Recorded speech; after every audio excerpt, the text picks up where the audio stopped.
अस्सलामुअलैकुम दोस्तों, क्या हाल है? ठीक हो? तबीयत से ठीक है? अज जो मेरा व्लॉग है वो है सरैकी दे विच। असां आए वजह से चोटी बाला वाले पासे ते चोटी बाला वाला इलाका पहाड़ी इलाका समझा वेंदे ते इत्थां जेह्ड़ा है पानी जेह्ड़ा ओह् नैं दा इस्तेमाल कीता जंदा।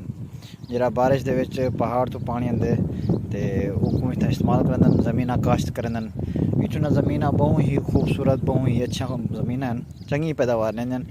ते असां ही पासे आए वजह से थोड़ा इलाका देखा, थोड़ा माहौल देखा।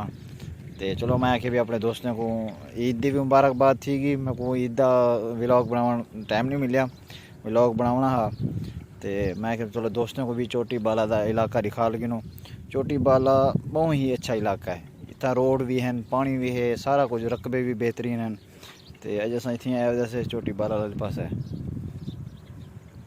माशाल्लाह बहुत ही खूबसूरत इलाका है, बहुत ही अच्छी पैदावार वाला इलाका है। तो चलो मैं क्या अपने दोस्तों को ये इलाका भी दिखा लूँ। बहुत ही खूबसूरत, जल्ले बारिश हो गई था मौसम बहुत ही खुशगवार होंगे। नए आंदी है, नए वो कुआदन जरा पहाड़ तो पानी आंदे ना, तो वो कुआदन नए वाला पानी, वो भी बहुत पानी होंगे, स्पीड नाल पानी होंगे। तो उन्हें खतरा भी बड़ा होंगे। इत्थों की काश्त हूँ पानी नाल थी है, तो वो पानी हो सी तो काश्त थी सी ना, तो इतना काश्त का मौसम नहीं बनता।